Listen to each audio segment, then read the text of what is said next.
The views and opinions expressed on any program are those of the producers and/or the persons appearing on the program and do not necessarily reflect the views and opinions of FRC Media, Bristol Community College, or the City of Fall River.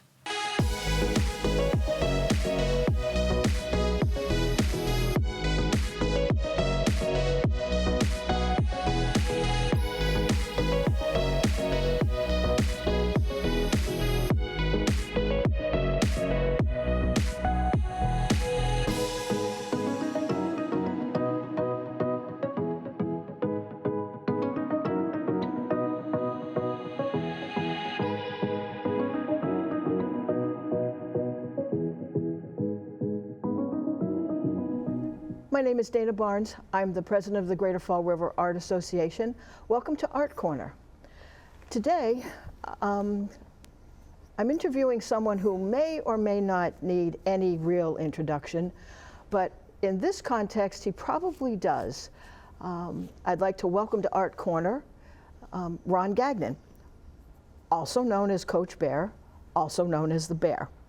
Welcome to Art Corner, Coach Bear. Thank you. So, tell me about your art. We have some samples sitting here in front. So tell me about your woodworking. How did you get started? How long have you been doing it? Well, I remember as a kid always wanting to mess around in the basement, either refinishing old furniture my mom had hanging around, or I was just liked working with tools. I ended up going to Diamond as a freshman for 2 years. And I took cabinet making and woodworking. That was kind of my formal introduction. I then transferred to Durfee because I wanted to play football. And so this has now become more of a hobby, not a living. And I do, carpentry work, right, as you well know.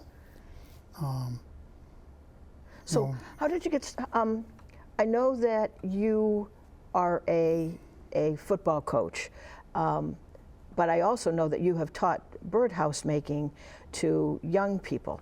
How was that? How was that different from your coaching? Because I was in the basement when we were making birdhouses, but you've coached a lot of kids doing for football.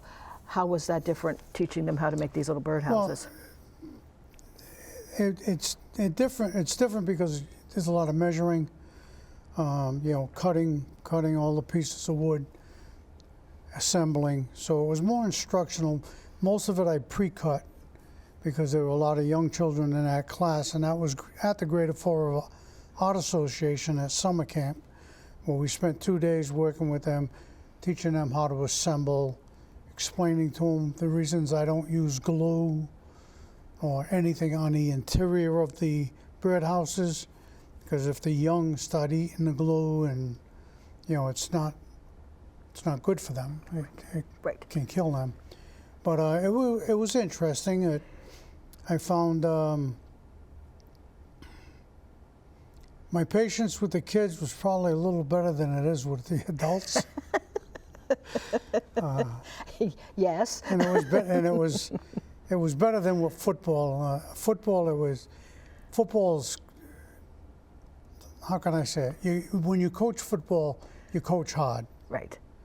This was more instructional. This was geared to, not that they shouldn't have fun playing football, but this should be something that they enjoy doing. And teaching them how to swing a hammer instead of pushing it, trying to push the nail, and little things that come natural to someone who's fooled around with woodworking, and not so natural to somebody new or young. Right, right, especially the little ones. Yeah. I think they all had a wonderful time making them, and this is almost like one of the ones that they made for summer art camp. Now, I know that you do enjoy making these.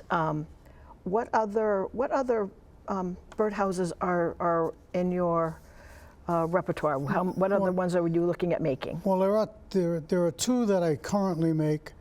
I don't have a sample of either because over the holidays I sold all of those.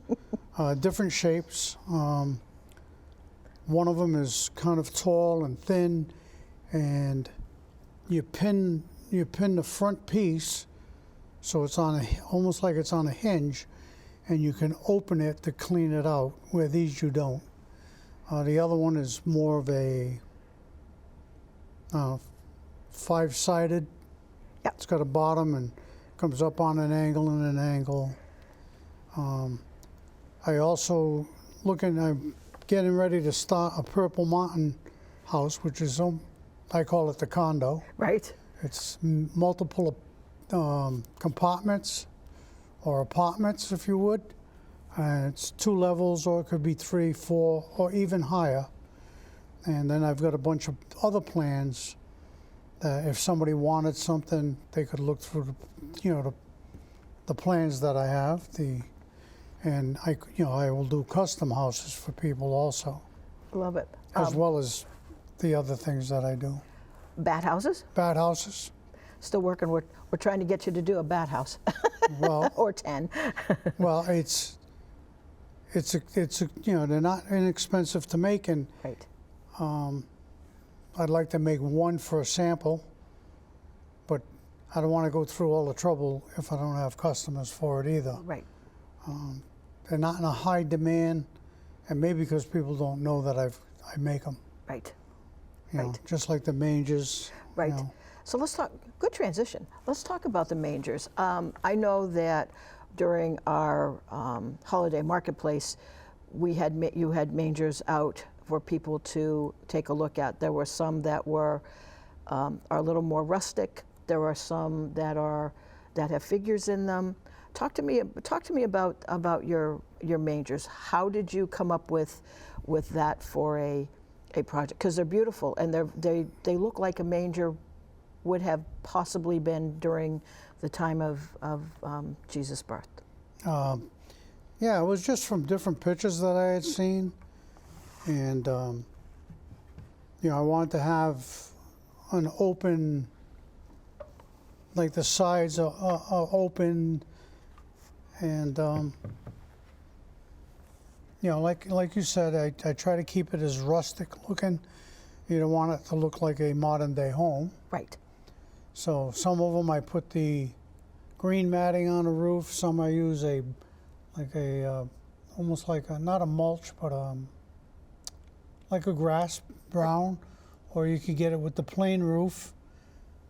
And this particular one you're just bringing over, this one here is very basic. It's a little different shape. It's got the open back. You could close it if you wanted to. You could make a small little stable feature next to it.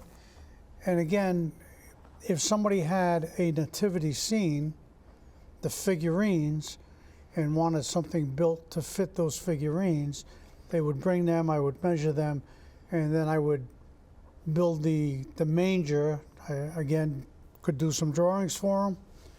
They tell me what they would be looking for, try to do some drawings, give them some options, and I can custom make them if they would like.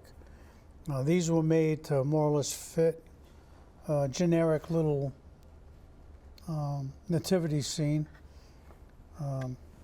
There are pieces that go with that. Right. I have a few of those. I usually just do the mangers.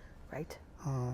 That way people can go out and get what they would prefer. I had them left over from previous builds. Right. So, and we did pretty well. We sold a few of them, Nice. as well as matter of fact, we sold birdhouses, mangers, and the other little Terrariums. terrariums Yeah. that I put little single figurines and Santas and snowmen, and put lights on the inside, and we dressed them up. I did fairly well. Yes. People. I think when people look at, especially things like this, they're looking for something simple. You know, there are complicated birdhouses out there. People make condos for birdhouses, or they make them look like their home. You know, somebody wants but they're very, very time consuming, and they're very costly, and you have to then almost become an architect for a birdhouse. Well, You know, there's a lot of different angles to be cut. right?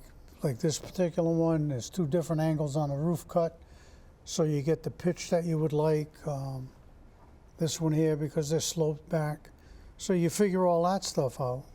Same with the sides on this one. Right. Where it meets the roof, it has to tie in with the pitch. Right. I believe this is a 30-degree pitch. I forget. I've got all the plans at my wood shop down at the Art Association. Tell me about your wood shop. Yeah, well, I started as a volunteer after I gave up coaching at the end of 2019, doing some of the repairs within the building at the Art Association, and had the need to have a shop because some of the woodwork was damaged by water, had to be ripped out, replaced. So it was finding the proper woods, shaping it to fit what was existing, because you might repair a small section and you have to make it match with everything else. So, you know, it's kind of a fun thing to do. You know, and sometimes I amaze myself and do pretty good at it. You do very well at it. You do very well at it. Tell me about. I know that you have cabinetry making in your background. Tell me about the podium that you made for the Art Association. We have a custom podium made for our guest book, and Ron made that, and it's really unique. And I'm also asking him as at some point in time to make new pedestals and new cabinetry, so that we can have, you know, really nice, you know, get rid of some of the older things that we have, but it fits in with the architecture of the house. But talk to me about the podium, because that's just a stunning piece of furniture. Well, what I did was, we had a table. Right. So I took some measurements of the wall where it was going to go, and because of the way the archway was and the doorway, you know, it had to be modified to fit in that confined space. And it was, you know, getting a pitch to it. It was almost like a podium or a lectern. Right. And, you know, put a little something to stop the pencils or keep the book from sliding off. And that's, you know, similar to the roof on this. It's pitched.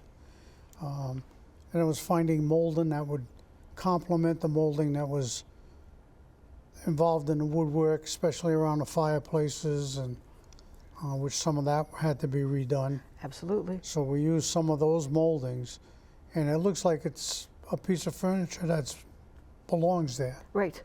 You know, and that was the idea behind it, was have it be a part of, you know, like it had been there for 120 years, like the house. And I think it came out pretty decent. And then it's getting the right stains, and for the podium I had to mix 2 different stains together to get the right coloration.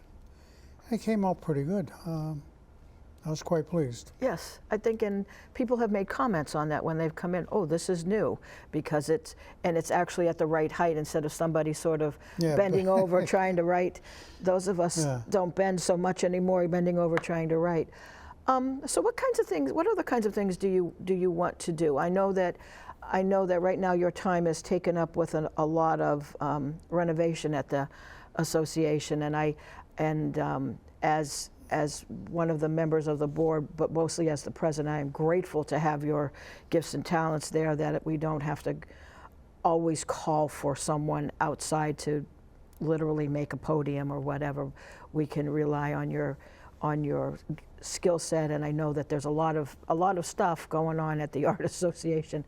But for you personally, for your art, what kinds of other things do you want to do here? Because as I had a conversation with a young person a little while ago, art is a creative process. You're taking raw materials, manipulating those raw materials, creating something else. So this is an art form. This is a very old art form, woodworking, and that seems to be coming back again, I think, as well, in terms of art. There are lots of people who like to work with wood. So talk to me about some of the things that you might want to be, that you're thinking about you might want to do in your retirement. When I do retire, I've been trying for about, Yeah. I don't know, 12, 13 years. I don't do retirement well. I don't know. I think I haven't really thought about any new projects. I figure I'm going to pretty much stay with the mangers, the bird houses, bat houses. If somebody came to me with an idea, I would entertain it. I would like to do some more varied styles of mangers. I've got one in mind where it would involve stones, using rocks Nice. as like around, like on this one. Maybe this wall on the side, we could do something with stone on it, put a little stable off to the side, or, you know, elaborate a little bit on what's already there going forward. And that's why I prefer, well, what I said was, if somebody wanted something, we could do a custom, Right. because then that comes to me with the idea, and then I have to analyze their idea and do up a sketch and see if it's something they would like, and then put it together and hope it is something they like when it's completed, because they may envision it one way and it may not come out quite the way they envision it, but I think that's part of the fun of it, is the experimentation, Right. you know, doing the various, you know, taking those various ideas and trying to make something out of it. Nice. Do you have any desire to do things like, I don't know, toy boxes, hope chests, Well, those kinds of things? Or are they too big? It's the amount of time needed, and being involved with the Art Association right now, we're in the middle of restorations within the building, which we're in pretty good shape. We're wrapping up that back stairway, which was the servants' stairway. We're finishing up the repairs out there. I'll have the staircase and railings and all that to sand down, and then we've got all the outside projects. So I'd like to keep it to something that's a little simpler right now. Okay. Maybe once that stuff was done, I would consider that. If somebody came to me and they wanted a hope chest, I don't even know if they do hope chests anymore, or a toy box, or, you know, what are they looking for? Or even jewelry boxes, because those are smaller. Right. Because I don't have the largest carpenter shop. You know, it's kind of limited. I've got some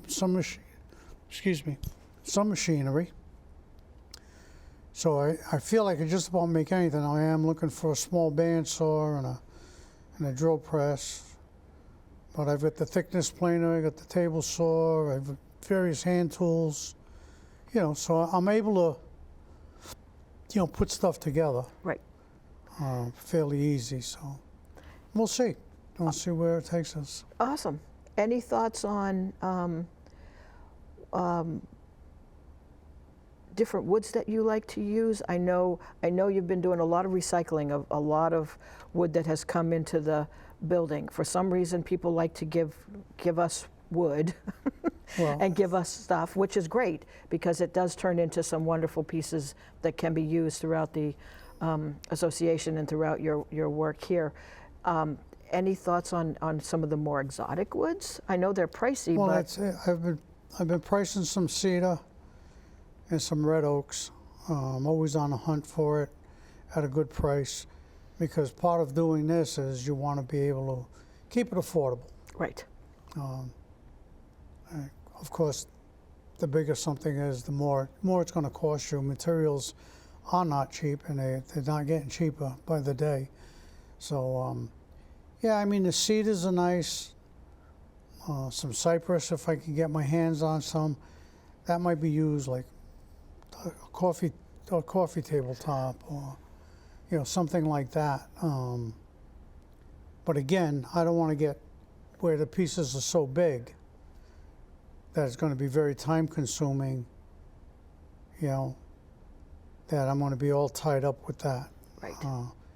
I still try to enjoy my life as best possible, you know, doing some traveling and things like that. So this is going to be more the hobby, you know, and there may be a project taken on for somebody in a family if they wanted something specific, or good friends, or, you know, or somebody that, a client that you feel would be, how would I say, open to the fact that, of course, you know, it's not done for nothing. Right. It's not You can't do these things for nothing, and if everybody, the first thing, oh, how much is it? Right. You know, and somebody once told me, if you want to buy something, and you got to ask what's it cost, and what's it going to be cost to insure it or something, well, maybe you shouldn't buy it. Right. You know, you should have a better plan in effect. But, you know, I don't know. I'm open to anything. I can always listen. If it's something I think I have the time, and if they've got the patience, I hate to take anything on a set deadline. Like mangers, okay, you told me you want it for a certain date before the holidays. Yes, don't take on so many that you can't make it. Right. That's why some of these were built in excess. I have probably 5 or 6 of this style left. This is the last one of these, and this is made out of salvaged wood. A lot of the wood at the Art Association has been salvaged from the building. Right. It's wood that I've removed when we've opened up rooms, and I run it through the planer, clean it up the best I can. Some of it I leave just the way it is. Rustic. Are these pallets? No, that was actually flooring. Oh, that's really cool. It's nice and rough. It's got a real nice texture on Yeah, it. so Real nice texture. then the floor of the gray mangers. Yep. You'll see it looks like it's a dirt. Yep. I used a spray glue, sprayed the glue, Awesome. and sprinkled that brown grit, so it gave like an earthy feel to it. It's beautiful. These are quite lovely. I enjoy these. I have to admit to having one of this size, this style. This fits my personal aesthetic as to what a manger looks like, and I've got a real nice old set of figurines, and we did put some lights in this. You put some lights in that one for me, so it's a really nice piece for those who would like this kind of a piece of art in their house. Mine still is sitting out. I have not yet put it away. It's just a really pretty. It's just a really pretty piece of art, and I personally prefer the natural wood on these. I know you can stain them and they can be any color, or you can paint them if you choose to, but for me this just the aesthetic right there is just Well, perfect. that's like if this were going to be put outside, you'd want to put a waterproofing on it. Right. You'd want to treat the wood to a preservative of some time. You never want to paint the interiors. Nope. With any of this. These I did a little bit just because the supports were cut out of some 1-inch stock, and I cut them down to make the columns. Right. And they were white. They were like the color of the birdhouses. So Right. I did stain them, but there's no living creatures in them. The birdhouses, you can paint the exteriors Yep. if people wish to, but you should never paint or use glue on the interior of the birdhouse, Because the little because creatures. the babies will inevitably stop pecking away, and you don't want to see them get sick and pass. Right. So. Right. Awesome. Well, I absolutely love these. So I know that at the association there's a ton of things going on.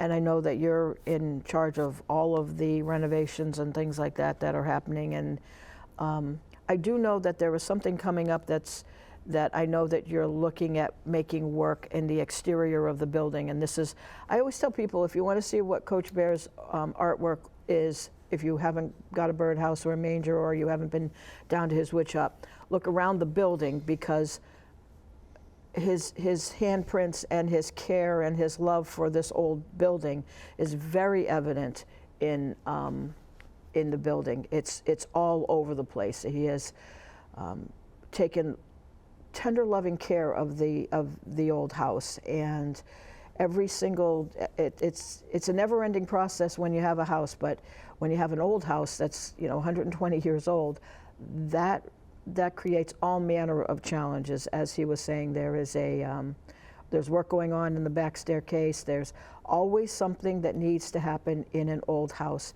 and for you to be able to find time to even think about creating something that you enjoy doing, it's always amazing to me. It's always amazing. So tell the world about the backyard of the Art Association. I'm particularly interested in the structure that's going to come to separate our property from the house next door. All right. Well, the gentleman just bought the property next door, and they're in the process of renovating. And I've spoken with him, and I told him we had a fence, chain link fence, that between our property and his, which we've taken that down, and I want to put up a wooden wall, if you would, and paint a mural on it. And the mural I would like to see done, and that'll be up to the board of directors, pretty much, would be, there's a few photos. If you go on the historical photos site of Fall River, it shows some of the old waterfalls that were behind where 195 runs underneath the city or through the city. Mm-hmm. There were waterfalls there. There were, I believe, 3 left behind the old granite block, which was directly across the street from where the new city hall is, where the plaza sits. That was the granite block. And right behind that, there was the bus station, and probably right around where the Chamber of Commerce is, there were 3 remaining waterfalls of what I believe was either 7 or 8. And needless to say, when they built 195, they took the Quokasham River, stuck it in a big sewer pipe, basically, and there's one little tiny water, they call it a waterfall. I believe there's one still under the mill. Yep. And there's one out the back where the water comes out of the pipe and, flows down to the Taunton River still. So I would like to see that mural painted with those three existing, or those last 3 waterfalls. Yep. Kind of telling the story of Fall River a little bit, why it was called Fall River. Right. And the name Quokasham means falling water or leaping water, and that's why they ended up calling the city Fall River. I mean, there were other names it's had. It was once, I believe it was Freetown in the very beginning. Then it was changed to Fall River, then to Troy, and after 30 years back to Fall River, because it better described what the city was named for.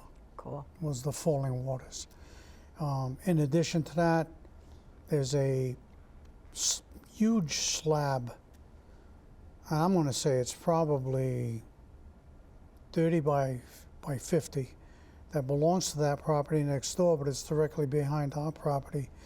And I've spoken to the gentleman that owns the property, and he has graciously allowed us to use that so we can do outdoor art shows, outdoor entertainment in the summer if we so choose. Once it's all fixed up, there'll be flower beds along that wall. There's a 4 feet by 8 foot platform that goes up to that deck that I put in last fall. And we did get to use that around Halloween a little bit. So we got a lot going on for the upcoming time as well. I want to thank you for taking some time. I know that you're a busy man. I appreciate you showing off your artwork and I'm looking forward to the Bat House and to and all of that. Coach Bear, thanks so much for taking your time today. I appreciate it very much. You're welcome. Thank you.